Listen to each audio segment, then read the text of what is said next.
I'm 91 years old, and I'm going to tell you something that might save your life.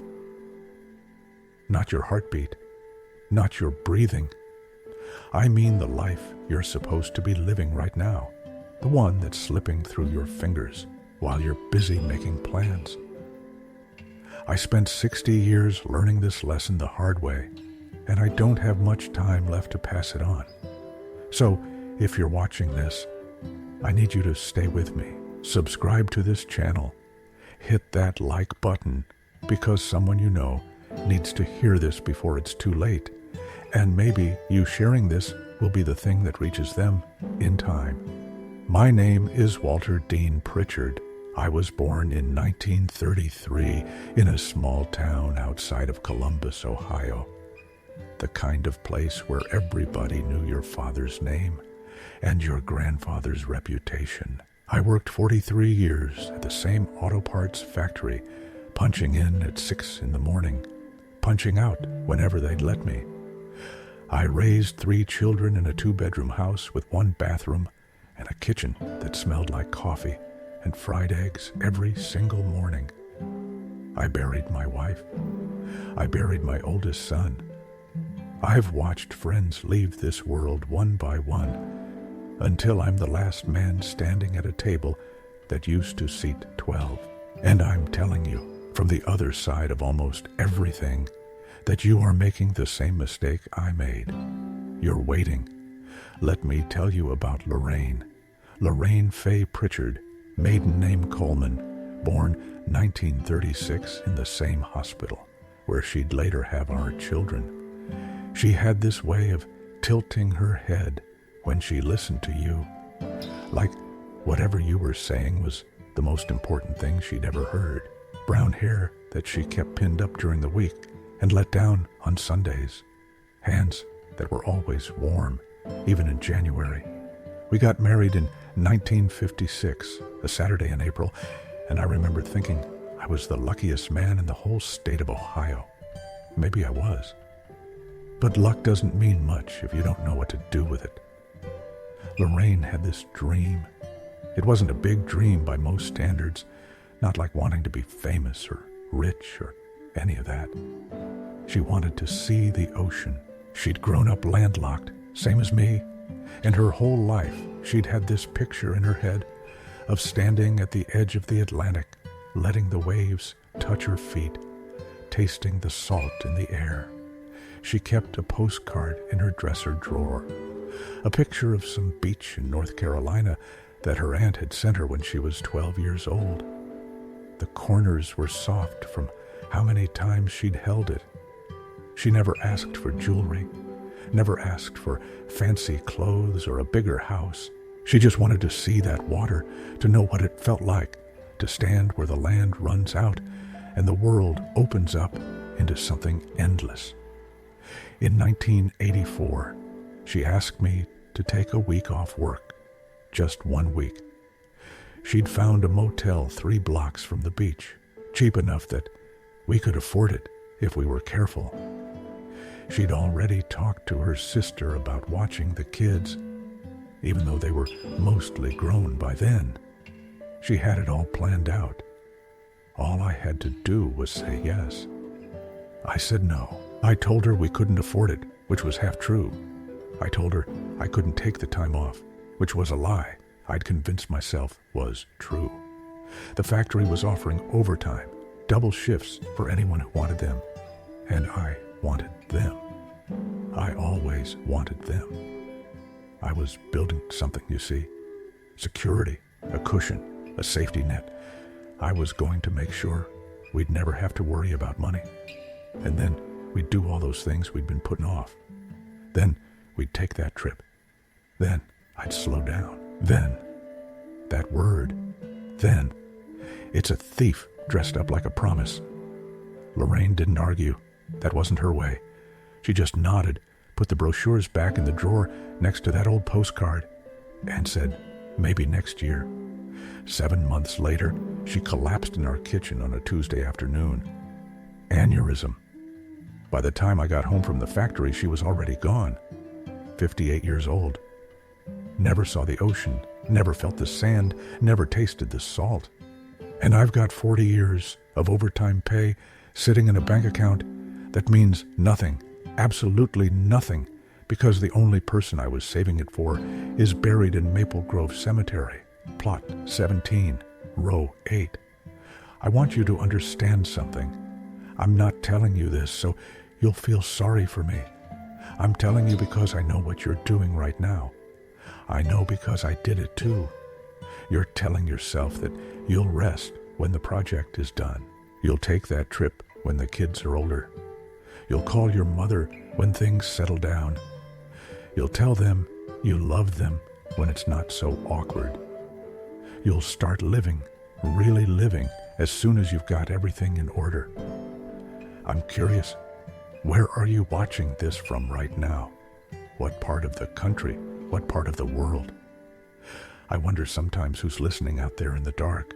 I wonder if there's someone in Ohio, maybe even someone who drives past that old factory every day, who needs to hear what I should have understood 50 years ago. Here's the hard truth, the one I couldn't see when I was your age. You're not waiting for the right moment. You're hiding from the only moment there is. The right moment is a lie we tell ourselves because we're scared that if we stop running, stop building, stop proving ourselves, we'll have to face the fact that we don't know if any of it matters.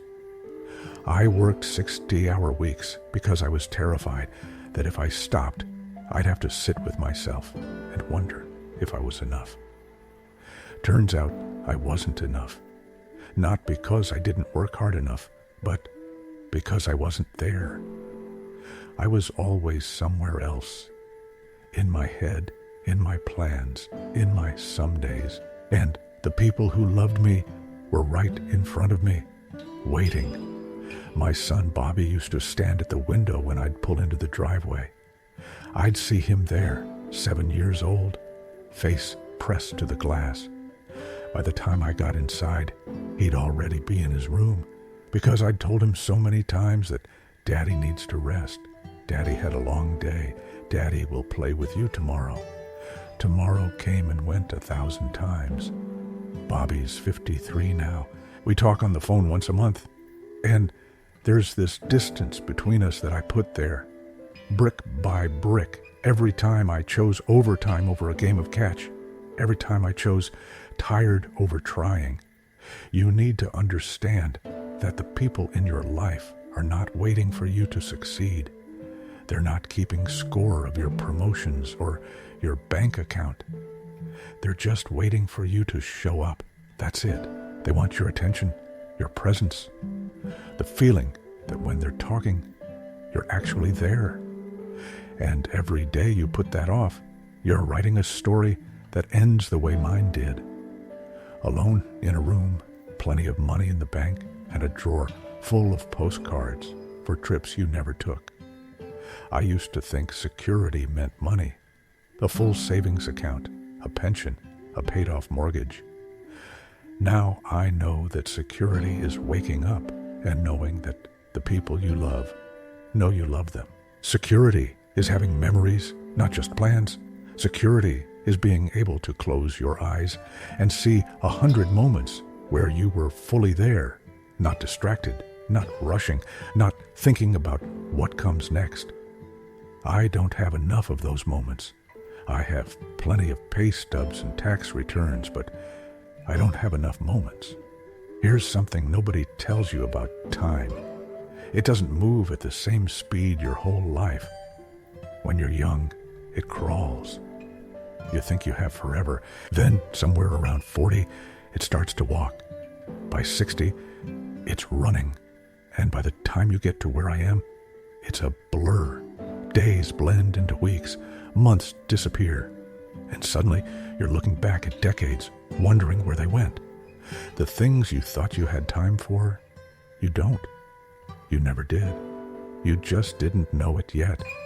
My neighbor Frank, good man, worked at the same factory as me for 30 years. He and his wife had this plan. They were going to retire at 62, buy an RV, drive across the country, see all the places they'd only read about. They saved for it. They planned every route, every stop. Frank retired on a Friday, had a heart attack on Sunday, died on Monday. His wife sold the RV and moved in with her daughter. 30 years of waiting for a trip that lasted 2 days. I'm not saying don't plan. I'm not saying don't work hard or be responsible. I'm saying don't confuse preparation with living. They're not the same thing. You can prepare your whole life for a future that never comes, and meanwhile, the present is begging you to notice it.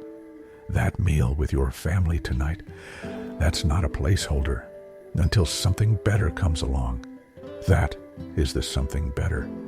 That phone call with your old friend that you keep putting off because you're too busy. That's not a task on your to-do list. That's your life asking you to live it. Lorraine used to say something that I didn't understand until it was too late. She'd say, "Walter, we're not saving up for life. We're spending it every day, whether we want to or not. The only question is what we're spending it on." I thought she was being sentimental. I thought I was being practical. But she was right. Every day is a withdrawal from an account you can never refill. You can spend it on things that matter, or you can spend it on things that feel urgent but aren't. Most of what feels urgent isn't. Most of what matters doesn't feel urgent at all. That's the trap. I want to give you something before I go, something practical you can use. First, call the person you've been meaning to call, not tomorrow, today. Tell them what they mean to you. Don't assume they know. Don't assume you'll have another chance. You might, but you might not.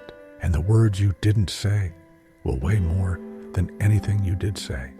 Second, stop waiting for permission to rest. Nobody is going to tap you on the shoulder and tell you it's okay to slow down. The world will take everything you're willing to give and ask for more. You have to be the one who says enough. You have to be the one who chooses your family over your ambition, your peace over your productivity. Nobody else will make that choice for you. Third, look at the people in your house, the ones you live with, the ones who see you every day. When's the last time you really looked at them? Not glanced, looked. When's the last time you asked what they're dreaming about, what they're scared of, what they need from you? I lived with Lorraine for 38 years, and I couldn't tell you what she was thinking most nights because I never asked. I was too tired. I was too distracted. I was right there, and I was 1,000 miles away at the same time. Fourth, take the trip. Whatever your ocean is, whatever that thing is that you keep pushing to someday, do it. Not when you can afford it perfectly. Not when the timing is ideal. No, imperfectly, inconveniently. Do it while the people you want to share it with are still here. Do it while you're still here. I would give everything, every penny in that bank account, every hour of overtime I ever worked to stand on that beach with Lorraine for 5 minutes. 5 minutes. And I can't. That chance is gone. Yours isn't. Not yet. Fifth, forgive yourself for the time you've already lost. I spent years hating myself for what I did to Lorraine, for what I didn't give her. But she wouldn't have wanted that. She would have wanted me to learn, to change, to do better with whatever time I had left. The guilt doesn't bring anyone back. It just poisons the days you have remaining. Learn from it. Let it change you. But don't let it paralyze you. I'm 91 years old. I've got a room in a nursing home in Ohio, a window that looks out at a parking lot, and a photograph of Lorraine on my nightstand that I talk to every night before I fall asleep. I tell her about my day. I tell her I'm sorry. I tell her I love her. I should have told her more when she could hear me. You still have time, not as much as you think, but more than I do. Don't waste it the way I wasted mine. Don't let the people you love become photographs you talk to in an empty room. Be there now. Be there today. Whatever it costs you, whatever you have to give up, it's worth it. I promise you, it's worth it. I'm asking you to subscribe to this channel, to share this with someone who needs to hear it. Not for me. I won't be here much longer, but somewhere out there, there's a man or a woman who's about to make the same choice I made in 1984. They're about to say, not yet, maybe later, when things settle down. Maybe your share is the thing that stops them. Maybe your click is what brings them back to the people who are waiting for them. The ocean is still there. It's been there for millions of years, and it'll be there long after we're all gone. But the people who want to see it with you, they're not permanent. Neither are you. Go now. Live now. Love now. Tomorrow is a promise that nobody has the authority to make.